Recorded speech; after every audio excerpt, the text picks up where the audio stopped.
what we won't accept, it's hard to ignore us. So here are our marching orders. Don't just prepare for the next presidential election, prepare for every election, school board races, city council races, show up for every single one. Because if we don't show up and fight for our lives, nobody else will. So keep pushing, keep organizing, and keep shaking the table. And know that I will be standing right there with you.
We actually want something. Some of us came to the first meeting just to be nosy, right? Or to see who was there, or how many people showed up, or somebody sent them to the meeting.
that we go before them and get things from them and leave all of us out. See, the reason, the first problem we had is when I first started running, people said, could we win? Wow. And they let other people go around there and convince people that we couldn't win. And they came to you and told you that we couldn't win. And you believed that we couldn't win because you believed that you couldn't win. It wasn't about me, it was about you, your individual thoughts about yourself. You reflected and projected on me because we grew up in a community, in the country, in a state that made us believe we weren't valued, that we don't have power, that we're not worthwhile. And they said, he can't win, and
There ain't nothing wrong about that. We want our schools desegregated. We want to own homes like everybody else. We want everybody to own homes, but we want some too. We want health care to be affordable for us, and we want health care to be affordable for everybody. That's okay, right? Ain't nothing wrong with that. We don't want to get shot in the back on the street by police officers. We don't want nobody to get shot in the back on the street by police officers, right? We want to have access to employment and jobs. We want everybody to have access to employment and jobs. We don't want you to leave us out. We want to be in that too. We want to build a broad-based coalition with everybody across the state of New Jersey, multinational folks up and down the state of New Jersey, but we want to be included in that. We want to have some power positions in that influence, right? In that coalition. We want that. These things are not wrong. It's not wrong for me to want my kid to go to college. I want my kid to believe he can be the governor. It's not wrong for me to want to have a pension. It's not wrong for me to want to have a retirement to when I get sick to take care of my family, go on vacation when I get tired. It's not wrong for me to want something with the power of my hands and the power of my mind to create and build of my own. It's not wrong for me to want to open up a business and have you support my business and watch it grow, right? It's not wrong for me to be a part of an organization that upholds me and upholds who I am, so my children can look at their skin, their lips, the thickness of their nose, the texture of their hair, and say it's beautiful, just like everybody else. It's not wrong for me to want that for my kids, that I want that for your kids. There's nothing wrong with that, and I want you to feel like you're doing something wrong because you love yourself. There's nothing wrong with loving yourself. Nothing wrong with loving yourself. In fact, there's something wrong with not loving yourself. That's what's wrong with you. That's where it begins. And I'm going to open up the floor now, but I'm going to tell you this. The first thing oppression steals is your imagination. Yeah. We don't have an imagination. They've stolen it from us. That's why we believe we can't be the governor, because we have no imagination. Could you imagine what our ancestors, the kind of imagination they had to have to believe that there was a place better than Mississippi in the backwoods? And they could walk their way all the way to New Jersey and Canada, Asbury Park, or alongside New Jersey, right? And they could walk here, they don't know nobody here, they don't know what it looked like. They have to have an imagination to say that this place has to be better than where we came from. And if it ain't better, we can make it better. Could you imagine the imagination that Richard Allen and Absalom Jones had to have to go out and form their own church, the African Methodist Episcopal Church, and then thrown out of the church? The imagination that Prince Hall had to have when they threw him out of the Masonic temple and never formed the Prince Hall Masons across this country. The imagination that Fannie Lou had to have when she marched herself all the way to Atlantic City to fight for democratic representation for black people. The imagination Mary McLeod couldn't have to sell sweet potato pies on the side of the road so she could build a room cooking in college so our kids could have a college to go to.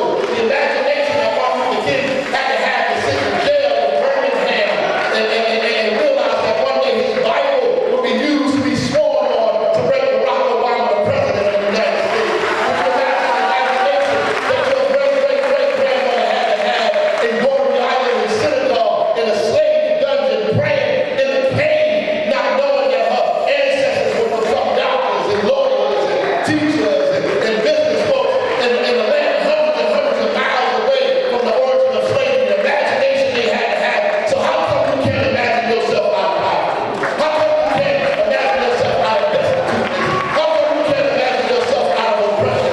How come you can't imagine yourself as the governor of the state, as the president of the state, as the mayor of the state, as the superintendent of the schools? How come you can't imagine life for your children who are running towards death? What's wrong with our imagination?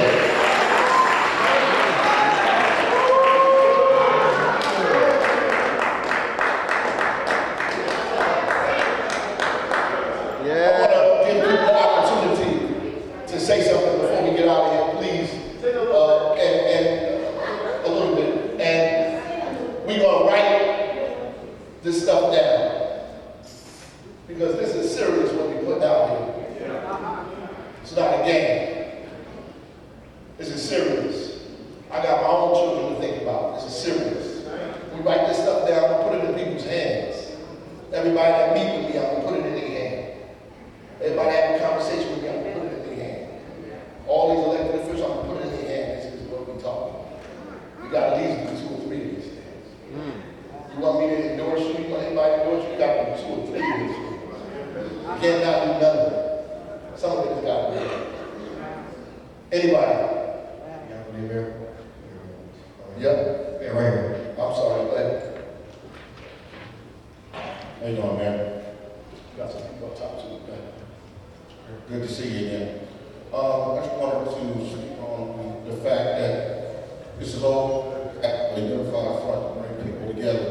One of the things I didn't hear from any of the speakers, though, is something that really concerns me, which is what is happening right now in Gaza and the Palestinian people, and also with the universities, with the students who are demonstrating against what's going on and having students arrested and put in jail. I think that has to be part of our agenda too, because there are black students from Columbia that were suspended. I'm talking about suspended for up to 3 years, and they're down to the President of the United States.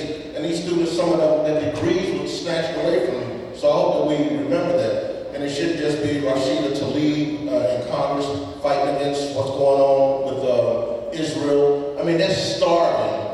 The children in Gaza. If our children are starving, we got to speak up, so we got to speak up when we see it otherwise. Think about this. That's what Germany and Hitler did to the Jews, and they're now doing it to the Palestinian people. So I wanted to bring that forward. And a Jewish man, Bernie Sanders, spoke out elegantly against that. So I think that that's one of the things that we have to address. Not just the wrong that's done to us, but in other lands, because Netanyahu is a war criminal.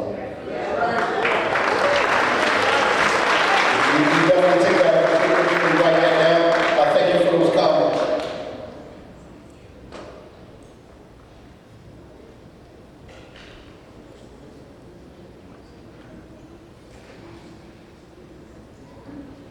Welcome. You just shot it all out. We done. You just summed it all up.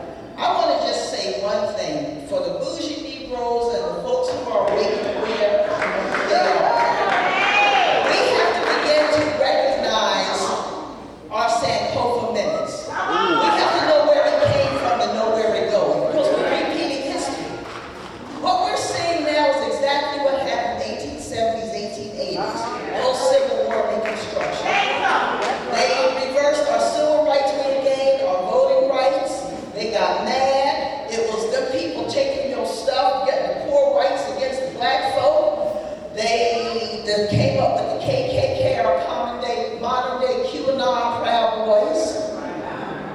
They went and continued with that. They came up with Jim Crow and segregation. We are repeating history. We've been here before, but the problem is the folks don't know where they came from in their history. So, first of all, go and learn the history. Just because you made it, got a job, with a pension, or something coming, don't really mean that you are awake. We have a lot of folks with oppressor syndrome. You're internalizing the racism that the white man says you are supposed to have. Just because you got your little car, your home, and all that, you feel lesser, and you put your nose down on your brother or sister that may not be as eloquent. Come on. Or may not have the dollars that you think they should have. And last thing I want to add, know how the forms of government works. FDR never had civics and don't know that Obama couldn't get a lot done because he didn't have a majority of folks that supported him in Congress and the Senate. If we had some majority, if the Negro and the other brown people and the others had gotten out to vote, we would have a majority. We have to have a majority of us that support our agendas in Congress and Senate. So anytime you hear anybody talk about they ain't voting on slap, then take that to the We appreciate those comments. We need some agenda items. So we need to talk about things that we can give to people that we need.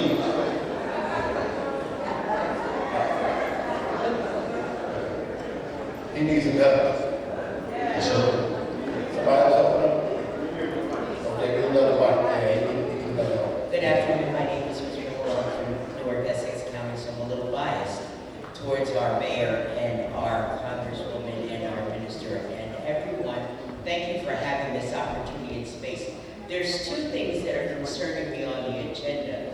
and that is our affordable housing. And if you don't know, let me just make it plain. Instead of redlining us and telling us where we cannot move to get a basic apartment now, the credit checks have gone from 600 to 680 to now 700 and 710. And so my point to all of this is in these meetings, when we go back to our respective communities, there's some public service hands-on interactional training that we can teach people how to apply, what they can be doing during the wait time, but that is something that needs to be put on the agenda. The raising of the credit score, the president has given our major credit raters, TransUnion, Equifax, and FICO Experian, the authority to privatize and change the way that they count your credit, giving you an 18 to 20 point differential, which used to be a 2 to 4. Ask me how I know. I applied for something and there's a differential. And then lastly, for small businesses, I commend the mayor for having me as a commissioner of homelessness, but having lived through this to become an entrepreneur, having government contracts available to minorities and being able to cut through the tape so that people like us can become women of small business certified, and we can get that money and keep that money flowing into our community, because we are most likely to hire a neighbor, a church member, or something. But that government contracting concerns me. And if you don't know, your local small business association, when they keep putting you on voicemail, we can make these agenda items known to them that we want this pushed forward. Thank you. Thank you.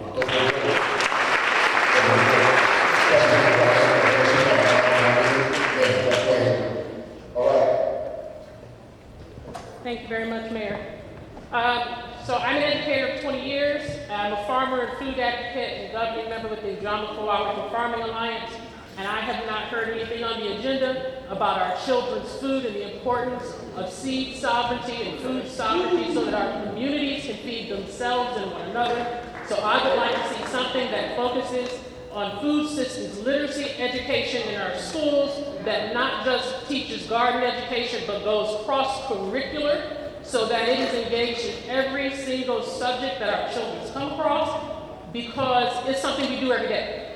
Yeah. We're going to eat, we're going to drink every day, and it greatly impacts the path in which our children take. If they're not eating at home, or if they come in and now taking the grants away for the schools to be able to buy from nutrient-dense food for our children in the schools. And so because that's gone, they're going back to all the big ag, chemical, GMO stuff and feeding it to our babies.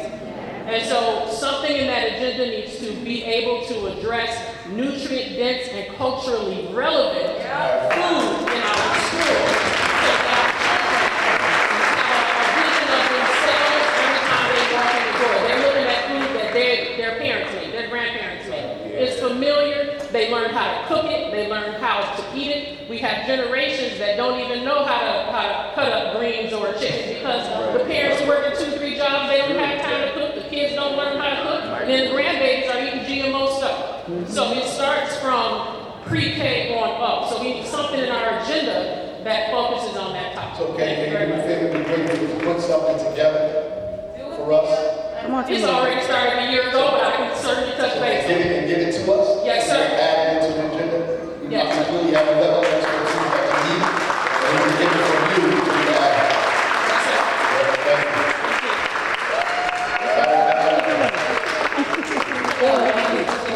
I'm the president and CEO for the Urban League of Union County. And one of the issues, I know you touched on in your speech, Mayor, but for the agenda in regards to really mental health and the impact it has on homelessness and reentry. So we run a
being arrested. It leads to more issues that are going on, and it's also impacted by people self-medicating with drugs and alcohol because they don't have the proper treatment or nowhere to go to get this type of help. So if we're going to really fix that issue in our community, mental health and the crisis connected to homelessness has to be addressed as well.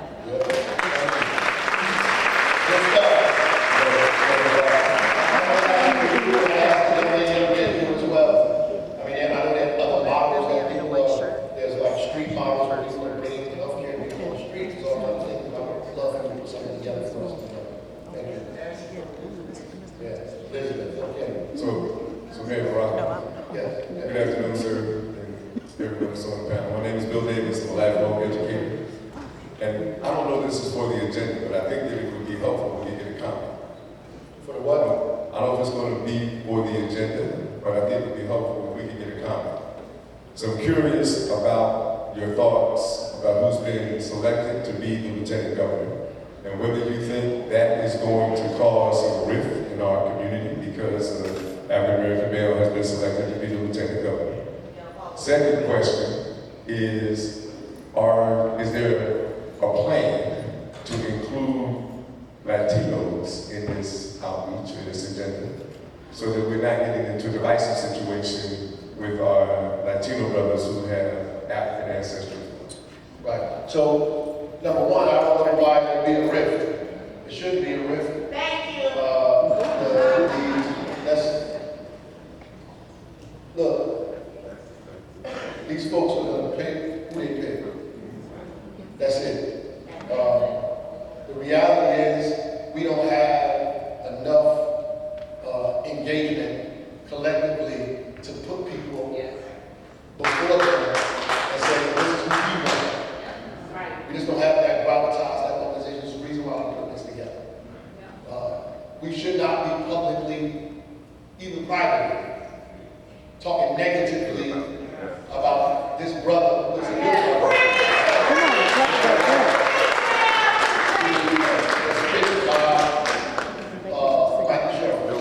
She did what her folks around her thought that she should do. Many of us might have picked somebody different, but you're not in the room. Thank you. Right? And that's really what it is.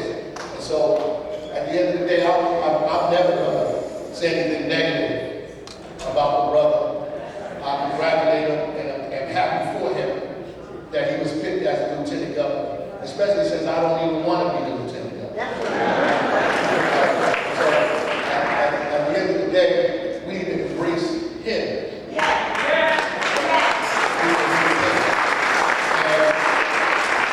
might embrace the name recognition and excitement and all this other stuff, but listen, the excitement doesn't come from us.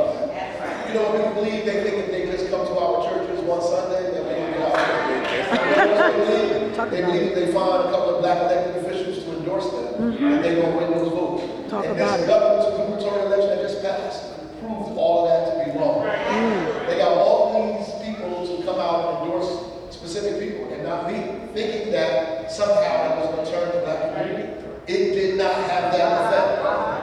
It didn't have that effect because black people are smart enough to see for themselves. And people continue to do that, disrespect us by believing if I put somebody before you and say, oh, that somehow you're going to change what my eyes already see. Right? And so, look, I think that should not be a rift, and if people are creating a rift, we should end it. If you want to vote for the Democratic ticket, then you should vote for the Democratic ticket, whether they pick, if you're going to do that, right? But our meeting is designed so when we vote for people, we're not voting blindly and we're not getting anything in return. That's We have to understand that our vote is collateral, is valuable, is profitable. We need a return on our investment. That we can't just keep giving people 96% of the African American vote. That's and right. not giving 96% of the research.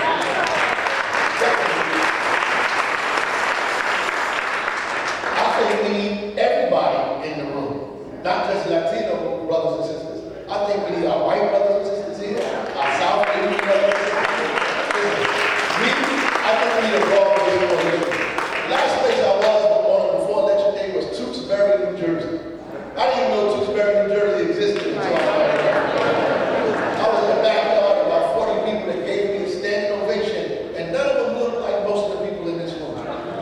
baked oatmeal and quiche that day.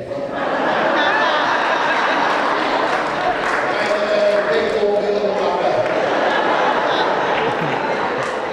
In a room talking to people about the issues that are concerning to them, and they didn't have any trepidation whatsoever about pulling the lever for a man from Newark, New Jersey who looked like me. A broad-based coalition. Period. Point blank, that's what we need. But when you get on the plane, they say when the mask drops from the sky, put the mask on yourself before you put it on anybody else. What does that mean? I can't help anybody else in the state if I can't help my own family.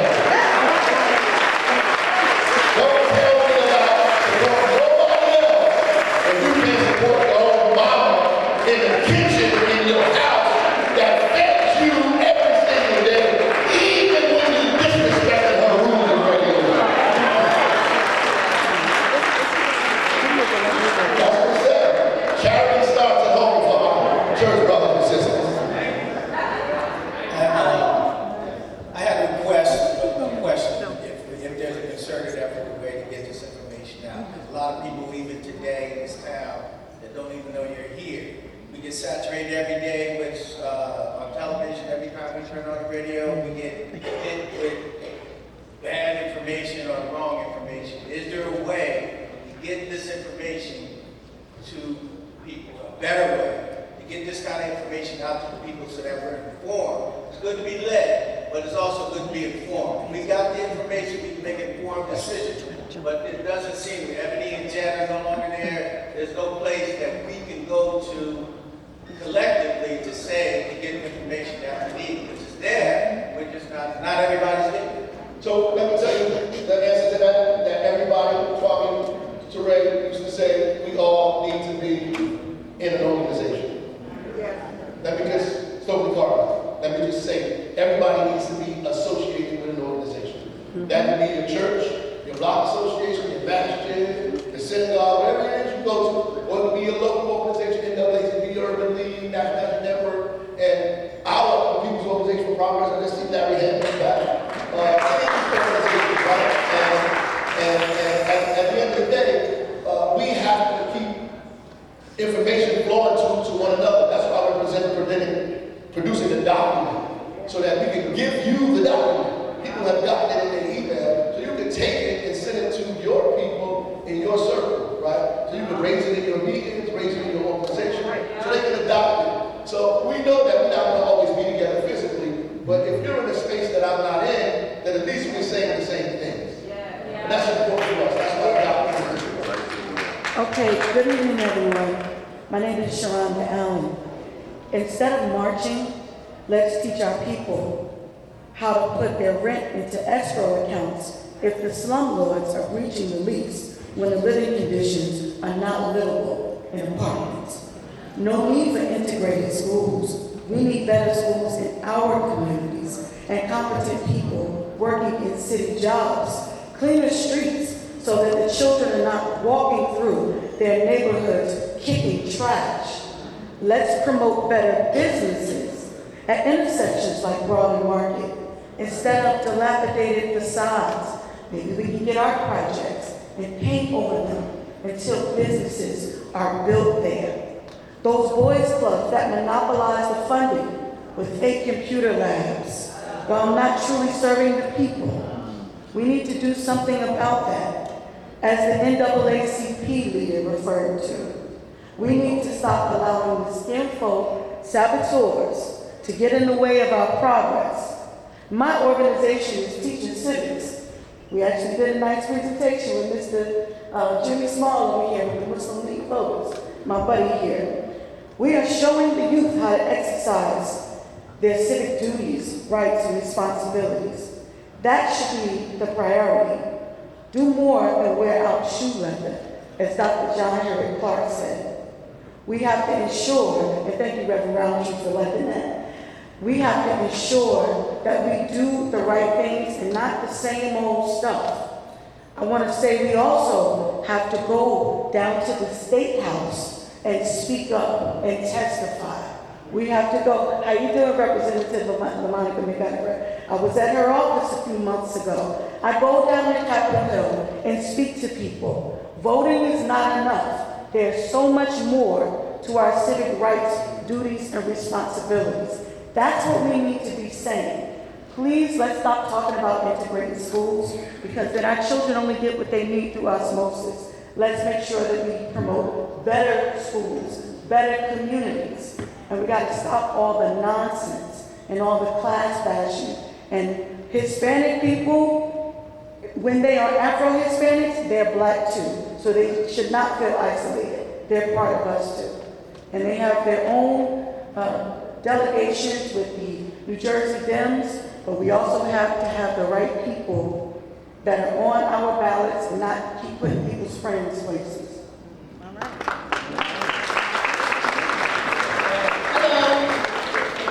Oh, I wanted to say something about that.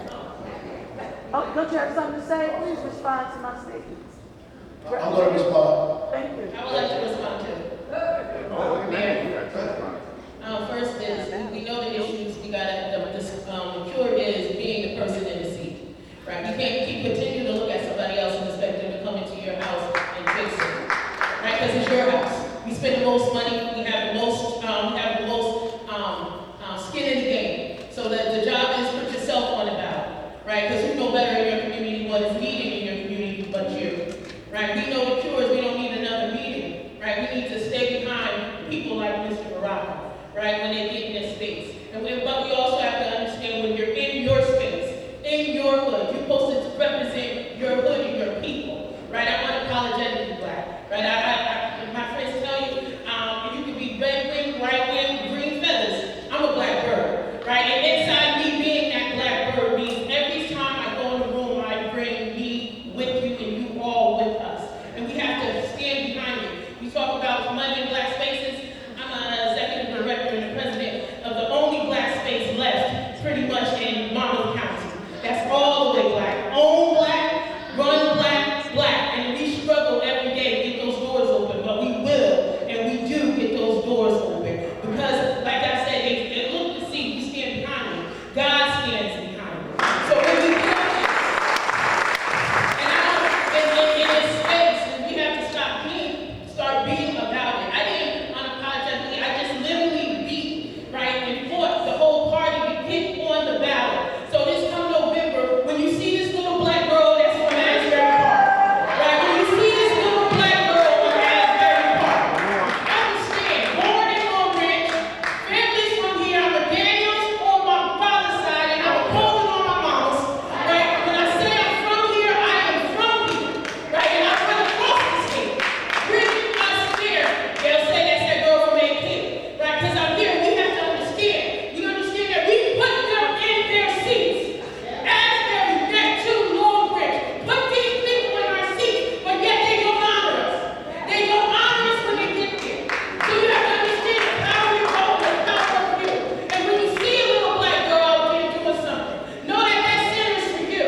Know that that program is for you. Your program beats $100. We don't have black businesses here. We don't have black stores here. Why? We have black money. And it doesn't behoove me that right here in this space, 101 years ago was the largest Klan rally ever in history. With over 40,000 people marching plainly down the streets. It's right here in Long Ridge, New Jersey. Right? I tell my friends up north, y'all know what systematic racism is.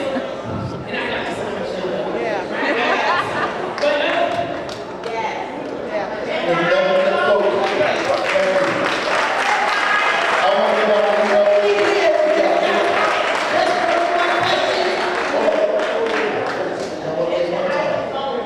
I think we got time for like 3-4 questions, but I do want to say, listen, just to respond to that, and I want to be very short.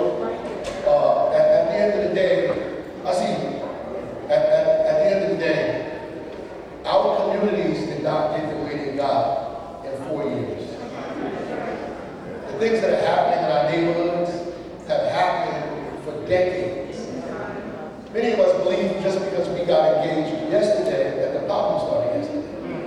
And that's just an overall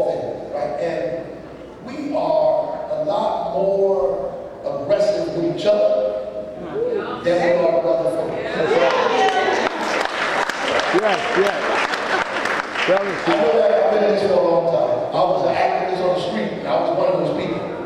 So we get more aggressive with each other because it's easier for us to do that than it is for us to go to county government or state government and be aggressive with those folks. But secondly, I would say this, that the issues in our community, the only way they can be solved is they solved collaboratively. The things that we are doing the best at across the state in our communities are the things that we've decided to work on together. The things that we are still in competition with each other about, who's got the best idea, who's got the best plan, who's got the best this, I'm better than you, I'm better than that. They gave us 3 positions. And we fight like cats and dogs over those 3 positions that they gave us. We tear each other apart just so we can get one of those jobs. When there's a whole bunch all up and down the state that we should be fighting for boards, commissions, all kinds of things. So collectively, we got to figure out how to solve these problems in our community. Some people get paid to solve them. And they need to be involved in the forefront. You need to keep the pressure on them, whether it council people, the mayor, or whoever it is, myself included, put the pressure on people so they can solve the problem, so you can be included. But we have to, make sure that we do it collaboratively. One, I'm not saying that we need to desegregate schools because I think there's something wrong with black people. I don't think that we need to do that because I think that there's something wrong with our ability to show up for each other, right? I believe in democracy. And I believe that in this country, what everybody was offered should be offered to all of us. Right. And what everybody else has access to, we all should have access to.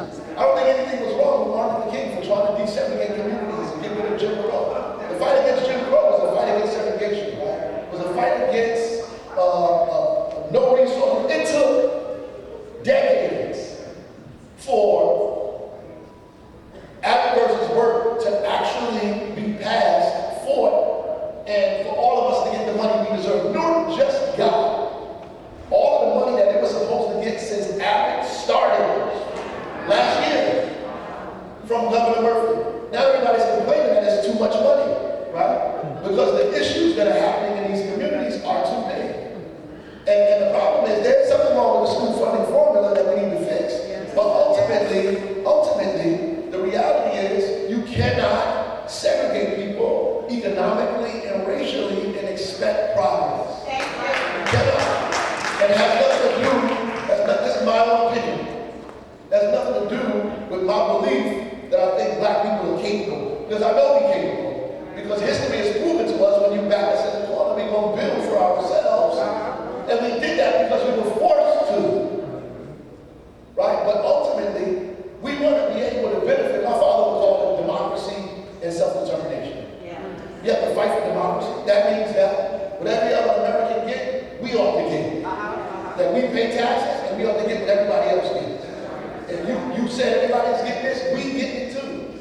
This is why we need to fight for democracy and desegregation. The other part is self-determination. My father would say self-determination means that you have the right to build for yourself. You have the right to own your own things. You have the right to build your own schools, to build your own markets, to build your own banks, to build your own churches. You have the right to do that like everybody else. You have the right to attend those things. And so self-determination is important. And democracy is important. It's not either or. We need both.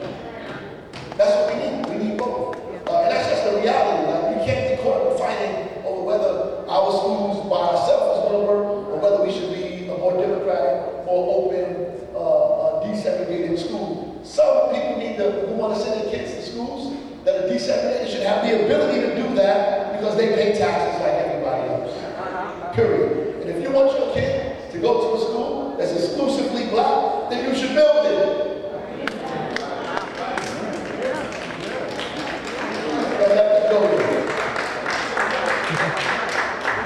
Good afternoon. I want to first thank everyone for being here and for the man of the house for hosting. My name is Deirdre Malloy. I am State Chair of Economic Development for the NAACP. President Richard Smith has already greeted on behalf of the Executive Committee and others. I'm going to speak as a private citizen now because out of respect, I didn't get permission to go into what I'm about to say. I am an affordable housing expert and some other things. We've done legislature on COVID, rent control, and I was even for a short time an affordable housing administrator, running the wait list, how that works, and everything. Under your affordable housing agenda, you need to check the affordable housing administrators that are running these affordable housing units in the state. Why? Because all of a sudden, as me, someone who was eligible to be on the list, I got dropped because my income changed. I shouldn't have gone off the list. I should have gone to the next income range. Why? I know of someone that I have an investigation going. She was picked for 2 units. Going through the process, the administrator changed. She got dropped. The new administrator didn't pick her up. Now she's back in the queue. We'll let you know when your number comes up again. That needs to be investigated across the state. That's my personal opinion. So for anybody who knows whatever other I do, I'm just saying, that's good. But I'm telling you, this is what needs to happen. And there's some additional information that I can share. Under the affordable housing agenda, there's so many different nuances that need to be looked into so that people who are building affordable housing, renting affordable housing with subsidies, etc., needs to be checked. And then it needs to be the piece that helps tenants, because I was going to say that. That's right. And then the algorithms as well. It's not just the credit, it's the algorithms that are being used to bump up the rent depending on the season. Okay? The Attorney General's office already did an investigation on that, and there's been a lawsuit. Thank you so much.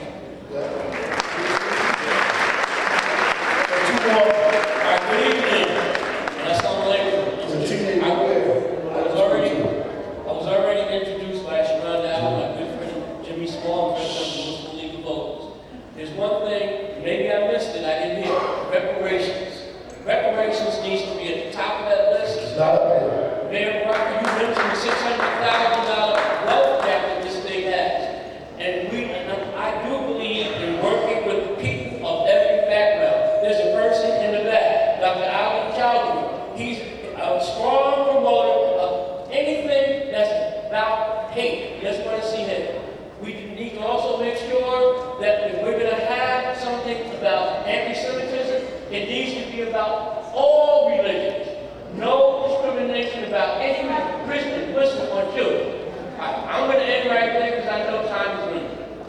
Thank you. I think the young lady in the back, right? Oh, right here first?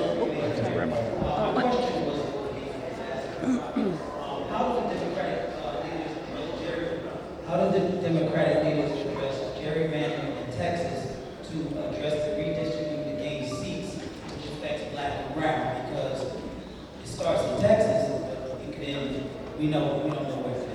Well, that's absolutely right, and I'll just comment really quick on that. They are currently right now in session. They've been in session since earlier this week with the gerrymandering sessions that they're having in Texas. And so right now there's been a lot of conversation with the Democratic National Committee about what we would do to combat, and Texas is able to get over with eliminating 5 congressional black seats in Texas. And so that's an ongoing conversation, but right now, literally, it's in process right now. There's been conversation, I'm not sure if people have been following it, but there's been some conversation with California and other Democratic states where they have pledged that if Texas goes away with these seats, which can happen in many other locations, I'm here in Kansas now, Missouri, a few other places, that they will increase congressional Democratic districts in Democratic areas, and that's what they're saying is the right way to go in these Democratic areas. So that's right now, that's all we have on it until we find out what the result is going to be. We're going to go to the young lady from NAACP in the back.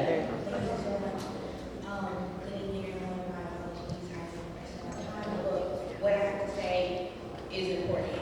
I don't know how many people are in this building right now, but it's not enough. And what I don't have the agenda on me, but I know what is important is education, educating our children on their past, their whole history, past when they were put on the dogs, but when they're in their own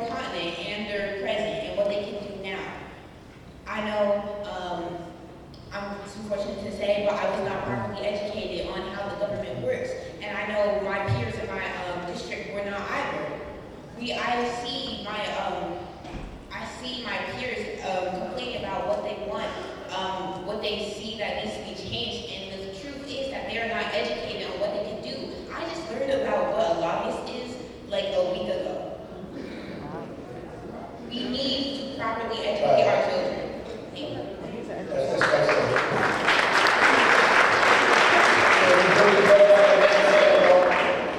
Do you have an amnesty law that says that you have to teach African American history in schools? All school districts don't. Obviously, you don't follow it, so it needs to, we need to definitely put that on. Good afternoon, church. My name is Anthony Phillips, and I've been a nurse for 22 years. I can't speak about North, but I can speak about what's going on in Monmouth County here. The problem with Monmouth County is we need to get rid of our elected officials, starting from the police department, starting from the housing authority, starting from the Board of Education, starting from the city council. They are all crooked. You can't say you don't sit here and watch Channel 12 News or read the Asbury Park Press. You cannot say that you are not aware that the city of Asbury Park is robbing the community for millions of dollars, millions, and nobody is being held accountable. The people in office are not elected, okay? They are handpicked by their own board here, okay? Nothing that they do that is morally wrong. Do they get excuse me? I didn't say anything. I told you to tone down a little bit more. The housing authority, the Board of Education, the city, nobody is being held accountable for mishandling millions of dollars. You wonder why the people are homeless? Because our elected officials are taking the money and buying votes, they are buying cars, they are putting it in their pockets. Meanwhile, you got people in the city here, they don't care. Nobody can listen to another question. Black people don't care about black people in Monmouth County. So let me address that. And I want to address a sentiment that's like that all over the state, right? One of the reasons that we're developing the black agenda is because it doesn't matter if you get rid of people. We've been getting rid of people forever. We get mad at one person, put another person in. We get mad at them, and we get rid of them. And then the first 3 years we love them, the next 6 years we hate them, and we out here doing whatever. We need an agenda that people are accountable to, that we can base that on what they've done based on this agenda. That's what we need. I don't know what people are doing in their back rooms or whatever it is that's going on. What we're concerned about is this black agenda, right? What is agenda items? That's important. The issue is where we going on housing, where we going on educational equity, where we going on all these things, what's your position, and how we get these agenda items fulfilled, right?